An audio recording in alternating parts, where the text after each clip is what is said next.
Trading futures can be pretty scary when you're first getting started. They're crazy leveraged, can move incredibly fast, and are honestly not something that most people should even consider trading. Now, if you're watching this, I'm going to assume that you guys are already aware of all of that, have decided that they do in fact make sense for you, and are now just trying to figure out how to actually place futures trades on the ThinkorSwim app. So that is exactly what we're going to be going over in today's video, and I want to ensure you guys feel absolutely comfortable with the entire process. Now, I do want to mention ahead of time that there are a lot more tools and customization options within the desktop version that make a lot of this a lot quicker and more convenient, but you guys can check that out in a separate video to learn more.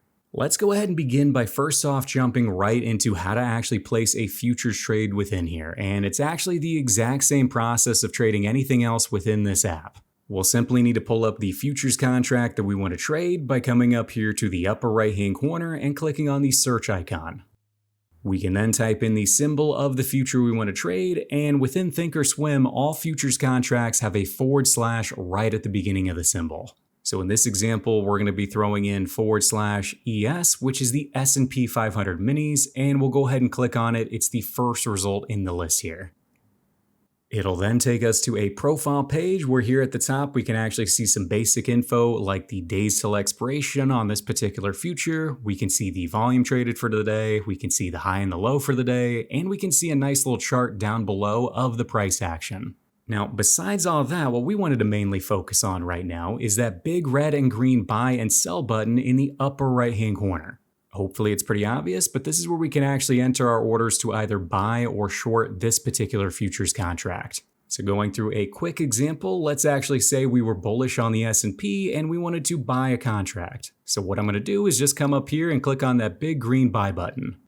We'll then be taken to the actual order ticket where we can then specify the order type, the number of contracts, how long we wanted the order good for, and if we scroll down, we could even make it an advanced order by creating like a bracket order to go out right behind it. Now, if you're planning on trading futures, you should already be absolutely confident in all of the various order types available to you, but if we came up here to the top, we can see I currently have a limit order selected, which simply means I am specifying a price. I do have the ability to click on the little arrow to the left of it, and now I've got a market order selected, which just means this order is going to fill immediately at whatever the current price is. Clicking on it again, you can see I've got a trailing stop, a stop limit, and a regular stop, and these are generally going to be used to exit the position and protect against excessive losses. But you guys do have the ability to use this as an opening trade in the event of something like a breakout. Now, for right now, I do want to keep things as simple as possible, so let's go ahead and flip this back over to a limit order. Right below that, I can then specify how many contracts I actually wanted to buy. In this case, I'm going to leave it as 1. Just below that, I can then specify the price at which I wanted to buy this contract for. So in this case, I'm going to drop it down to, let's say, $42.50 even.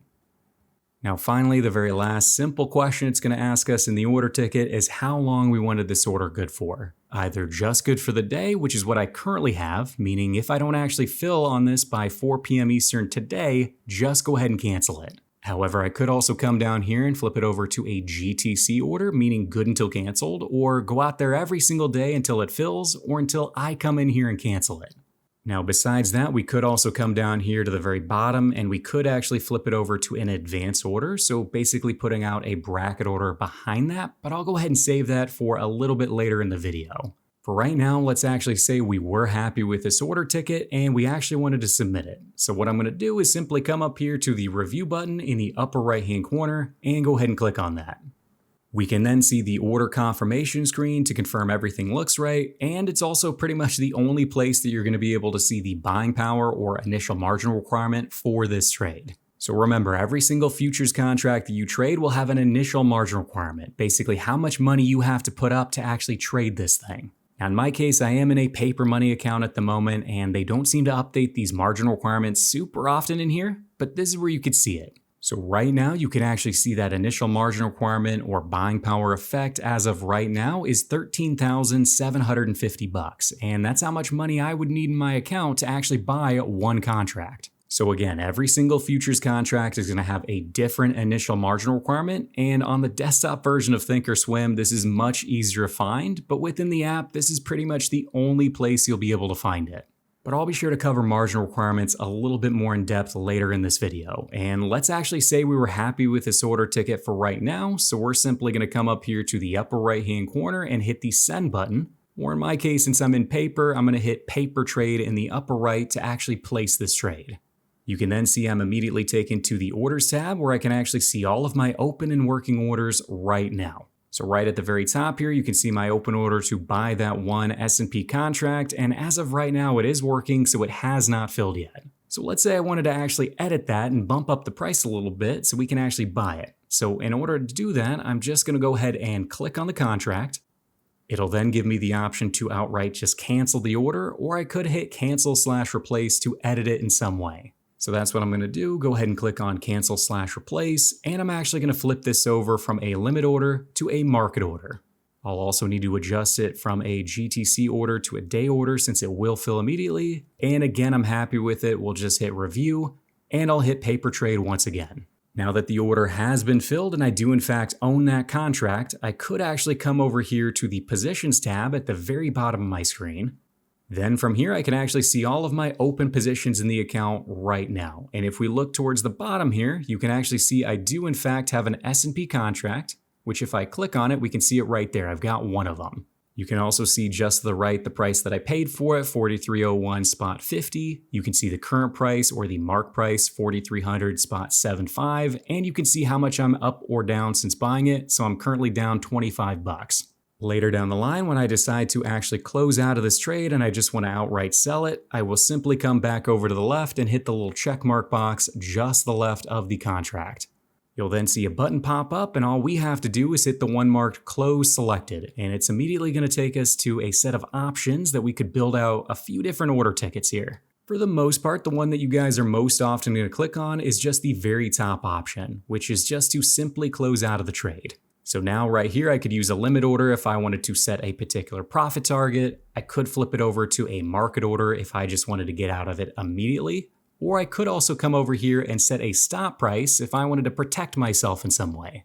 Besides that, I could also use a mixture of the two, setting both a profit target as well as a stop target. And in order to do that, I'm actually going to scroll down to the very bottom here and hit Create Advanced Order.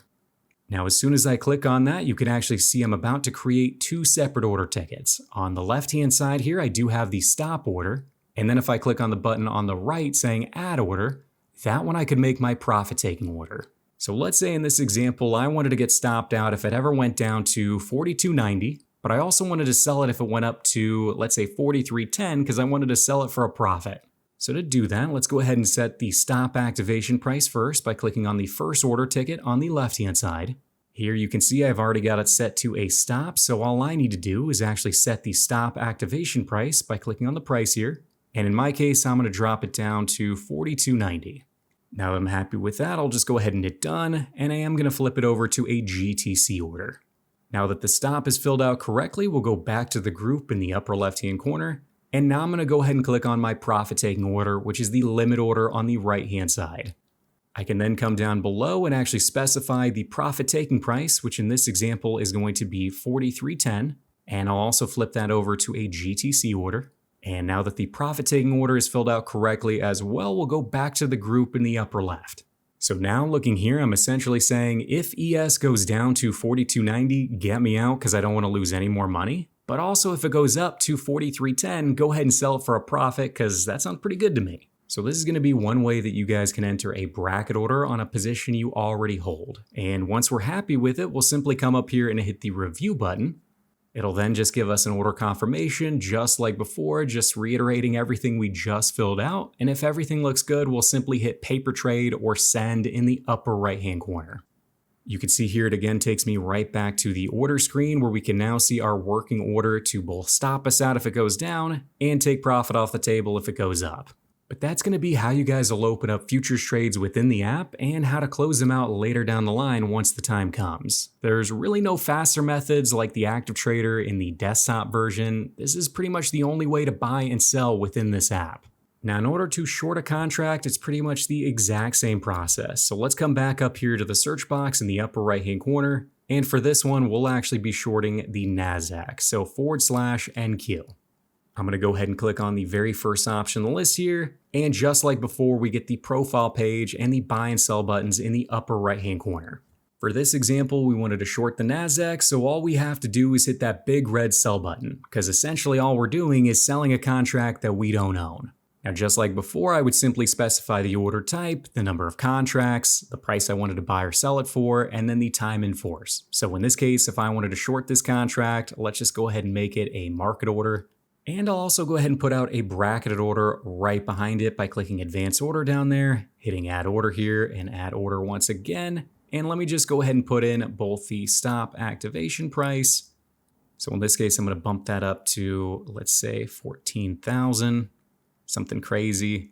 And I'll flip it over to a GTC order. And now let me just go ahead and specify the profit taking order as well, something random. And now that everything looks good, we'll just go back to the group, and I'm going to go ahead and hit review in the upper right. We can again confirm that everything looks right. The opening trade to short this contract will then activate both the stop loss and profit taking order. And since I'm happy with that, I'll hit paper trade. We can now see that my order ticket went out there, and of course it did fill since it was a market order. And if I come down here to the positions tab, and if we were to look for the NASDAQ, we can now see I've got a short contract on the NASDAQ, so it says -1 right here. But again, hopefully you guys get the general idea of how to actually buy or sell a contract in here, and I'd also recommend that you guys create a watch list specifically for those futures that you plan to track or to trade actively within here. So in order for us to do that, we will simply come down here to the watch list tab at the very bottom of our screen. You can then see at the top here in the upper left-hand corner the name of the watch list I currently have selected. So in this case, I've got the options watch list open, but to create a brand new one for futures, we will simply click on that. Then down below, we can see all the watch lists I've already created for this account, but in this case, we want to create a brand new one by hitting create a new watch list. I'm then going to go ahead and name this watch list something simple like futures and go ahead and hit done. From there, we can then begin adding a few symbols, and for right now, I'm just going to add a few of the most popular ones that you guys will likely be trading, and that's going to include stuff like ES, which is just the S&P 500 minis. Let's also go ahead and add /MES, which is the micro versions of the S&P 500. So exactly the same thing, but it is just a tenth of the size, so MES. Let's also add the NASDAQ, which is /NQ. Go ahead and hit done here. And I'm also going to add MNQ for the micro version of the NASDAQ. For those of you Dow traders out there, we'll go ahead and add /YM for the Dow Jones. And we'll also add MYM for the micro versions of the Dow Jones. We'll also go ahead and add crude oil, so /CL, as well as /MCL for the micros. And I think the very last one we're going to add is going to be gold for right now. So /GC, and for the micro version, /MGC. But I think you guys get the general idea on how to add new symbols. And remember, the micros will generally just have an M in front of the original symbol. So like ES is MES, NQ is MNQ, and so on. So now that I'm happy with this, we'll just come up here to the done button in the upper right, and now we can actually keep track of all of those futures that I like to trade. To add symbols later down the line, we would simply hit the pencil icon in the upper right hand corner, and this is where we can add symbols or delete them right from here. I do want to mention that keeping track of the tick size, tick value, and the initial margin requirements is going to be a bit confusing within this app. They don't have any tools that we can add right now to quickly display any of that info. You'll really need to just have it memorized for the time being, which is pretty difficult considering every futures contract is different. So for example, a tick on /ES is going to be 25 cents, and each tick size is going to make you or lose you $12.50 per contract. And the initial margin requirement at the time of this video is about $16,000. So basically how much money you would need to buy one contract. Now, if we were to flip to something else like crude oil or /CL, a tick size is actually just going to be 1 penny. Each tick is actually going to make you or lose you $10. And the initial margin requirement is currently $21,000. Now, luckily the micros are pretty simple to calculate since they'll just be a tenth the size. So if we were looking at ES, it would only cost us about $1,600 to actually trade it. Each 25 cents move is only going to make us or lose us $1.25 instead of $12.50. But again, it's a little bit of a pain that you have to memorize all this stuff. So I definitely recommend you guys practice it as much as possible within paper money before you try anything that we talked about in today's video. But hopefully after all that, you feel a lot more comfortable with how to trade futures within the ThinkorSwim app. Now, if you do still have questions or recommendations for other video topics, please let me know down below. And also, if you are looking to learn more, YouTube seems to think you'll find this next video helpful as well, so go ahead and check it out. But that's it for now. Have a great rest of your week, everyone, and I'll catch you on the next video.